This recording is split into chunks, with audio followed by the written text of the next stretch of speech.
My father said, "Your sister's family will always come first. You are always last." My mother nodded, as if it were the most natural thing in the world. That sentence rewired something in me. Hi, my name is Leah Moore and I'm 29, and that was the night I stopped being my family's unpaid safety net. For years, I'd bailed them out. My dad's overdue taxes, my mom's credit card bills, my sister's endless emergencies. Every time, they said they'd repay me when things settled. Spoiler. Things never did. That night, over dinner, they made their hierarchy official. "Your sister has a baby now," Mom said. "She needs the help more than you. You're single. You'll understand." I didn't argue.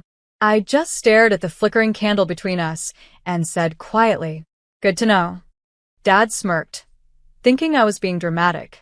But that single phrase wasn't defeat. It was a boundary being built. The next morning, I opened a separate account, moved every cent I owned into it, changed my emergency contacts, told HR to remove my parents from my insurance benefits. No announcement, no warning, just peace. When Mom texted asking for my half of a family gift fund, I replied, "I'm not participating this year. I'm building my own future." She sent back a thumbs down emoji. I smiled for the first time in months. That's when I realized I hadn't lost a family that night. I'd just stopped financing one that never saw me as part of it. And a few months later, when their emergency hit, they learned what good to know really meant. It was a Friday night when my phone buzzed with 10 missed calls, all from Mom. I was halfway through dinner with friends when her name flashed again. This time, I answered. Her voice trembled. "Leah, it's your sister. They're at the hospital. Gregory collapsed at work. They think it's serious. We need money for his emergency procedure. Can you transfer something now?" My fork froze midair. A few months earlier, they'd told me I didn't count, that I was last. Now, somehow, I'd become the first person they remembered when the bill arrived. "How much?" I asked, my tone neutral. $14,000, she said quickly. "You make good money, sweetheart. You can help. It's family." Family. The word she weaponized when convenient. I glanced at my untouched meal, the laughter of my friends fading around me. "Did you ask Dad?" "He already gave all he could," she said. "We thought you'd want to step up for your sister." "Like she's ever stepped up for me?" I asked quietly. There was silence. Then sharpness. "Don't be selfish, Leah. You're better than this." I almost laughed. "That's funny, Mom. Last time we spoke, you made it very clear where I stood." "I didn't mean it like that." "No, you did. And that's okay." I ended the call. For the first time, I didn't feel guilt, just clarity. Because somewhere between being their backup plan and their ATM, I'd forgotten that love without respect isn't love at all. But I wasn't done yet. If they wanted a lesson in consequences, they were about to get one, quietly, efficiently, and permanently. By morning, the family group chat was chaos. "Dad, we're at St. Mary's. Gregory's surgery is scheduled. Your mom's card declined. Send money immediately. Mom, don't make this harder than it already is. He could die." I read every message carefully, each one dripping with guilt and panic, before locking my screen and sipping my coffee in peace. 3 months ago, they told me I was always last. Now, they couldn't function without me. But I had a better idea than revenge. I had documentation. I called the hospital's billing department and asked to confirm the patient's name. The nurse said, "Yes, Gregory Lawson, listed under the financial care of Eleanor and Charles Morin." Perfect. That meant they'd signed the liability forms. I smiled. "No changes are needed," I said. "They're financially responsible for him." Then I hung up. By the afternoon, Mom texted again. "Leah, they're demanding an upfront deposit. They're saying I signed something. What did you do?" I didn't answer. I just forwarded her the message I'd kept for months, her own words. "Your sister's family will always come first. You are always last." And below it I wrote, "I'm just respecting the order you set. No shouting. No drama. Just reflection, delivered in the currency they understood best." When I checked social media later that night, my sister had posted a hospital selfie with the caption, "Hardest week of our lives. Some people show their true colors in crisis." She wasn't wrong. For the first time I had. 2 days later, there was a knock at my apartment door. When I opened it, Mom stood there, eyes red, voice trembling, holding her purse like a peace offering. "Leah, we need to talk." Behind her was Dad, silent and stoic, as if his pride were keeping him upright. I stepped aside. "Come in." She didn't waste time. The hospital froze Gregory's procedure halfway until we paid the balance. Do you know what that's like? Watching your daughter's husband lying there while paperwork decides if he lives? I met her gaze. Sounds like something you should have thought about before signing liability papers. Her lips trembled. "You're enjoying this." "No," I said quietly. "I'm learning from it." Dad finally spoke. "You've made your point. Now help your sister. We'll talk later." I turned to him. "You made your point first, remember? You said her family would always come first." I just agreed. He sighed, frustration breaking through. "Stop twisting my words. Your family too." I smiled faintly. "Now I am." They looked at each other, realizing, maybe for the first time, that the power dynamic had flipped. "I already spoke to the hospital," I said. "Gregory's bill is settled." Mom blinked. "You paid it?" "Not exactly. I contacted his employer's insurance representative. Turns out his coverage was more extensive than you thought. The balance was cleared, through his own plan." Their mouths fell open. I leaned back against the counter. "You didn't need me.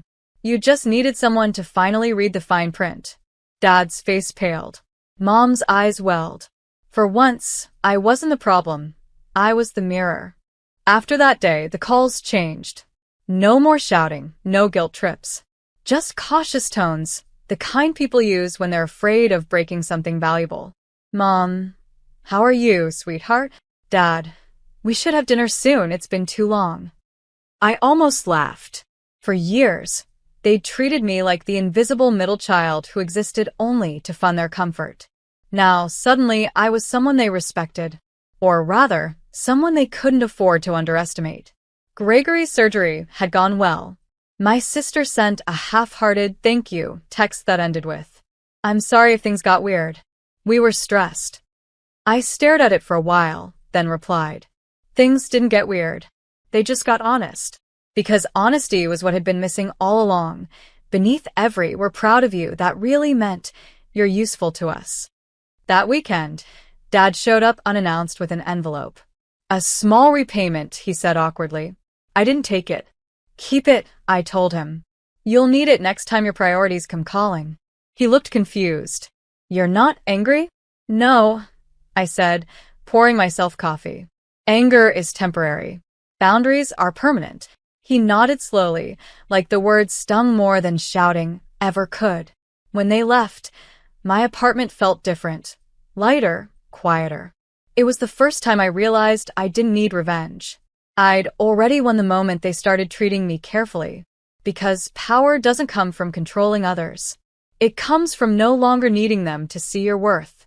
A month later, I got another message from my sister, an invitation to her daughter's birthday dinner. That alone was strange.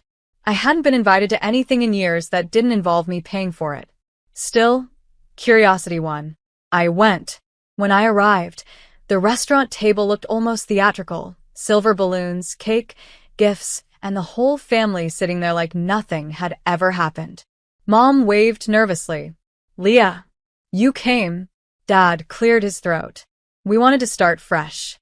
I smiled, taking my seat. Of course. I wouldn't miss a family gathering. The waiter brought menus and Mom said, "It's on us tonight." That alone nearly made me laugh. Dinner was pleasant, too pleasant. Forced small talk, strained laughter. Then halfway through dessert, Gregory raised his glass. "Before we toast," he said, "I want to thank Leah for helping us during the hospital chaos. We really appreciate it." My sister shot him a warning look, but I just nodded. "You're welcome." Though if I remember correctly, I didn't actually pay anything. I just read the paperwork. The table went quiet. Dad coughed. Yes, well, that still helped. I set my fork down, leaning back. Funny. Reading things thoroughly is what I do best. I actually reviewed Grandpa's trust papers last week. Mom froze. Why would you? I smiled sweetly. Because you made me his co-trustee years ago, remember? I thought I'd check the clauses before anyone else misunderstands their share. The air thickened. No one spoke. For the first time, I didn't feel small at that table. I felt centered. And this time, no one dared look away. The silence that followed my last words hung heavy. Mom's fork slipped from her hand. Dad cleared his throat, forcing a weak chuckle. You're joking, right? I looked at him, calm and certain.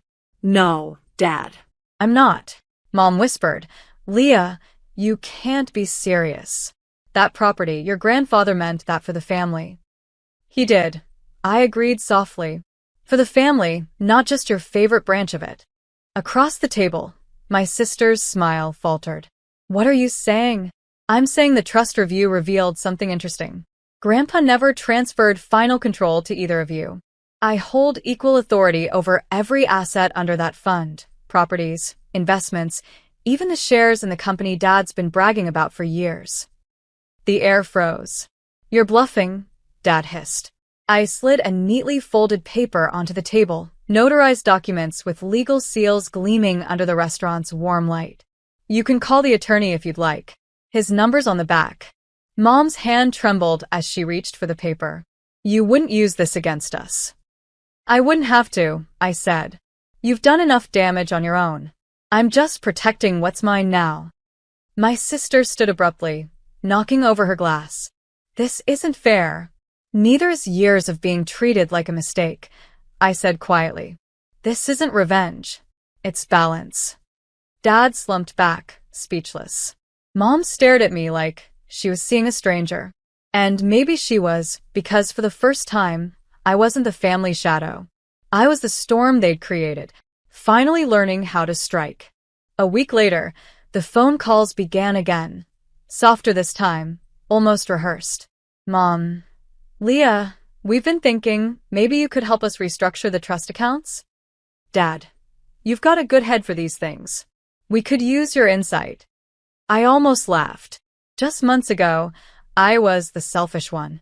Now I was suddenly the smart one. But I didn't feel angry anymore. I felt free. I met with Grandpa's attorney that Friday. He confirmed what I already knew. Every document, every clause was legitimate. I could dissolve, redistribute, or freeze assets with a single signature. He smiled kindly. You've handled this with restraint. Your grandfather would have been proud. Restraint, the very thing my family never showed me. That night, I logged into the shared financial account. Instead of cutting them off, I quietly restructured everything. Every future withdrawal, purchase, or loan request now required my approval. No confrontation. No revenge speech. Just quiet, permanent accountability. The next morning, my phone buzzed. Dad. Card declined at the dealership. Something wrong with the account. Me. Nothing wrong. Just balanced. He didn't reply. I walked out to the balcony, watching the sun rise over the city. The same view I once dreamed of escaping to. Now it was mine. Every choice, every boundary, every dollar. And in the peace that followed, I realized something profound. I hadn't destroyed my family. I'd simply rewritten the hierarchy they built on my silence. Revenge hadn't required rage. Just clarity. And clarity, I learned, was the most beautiful payback of all.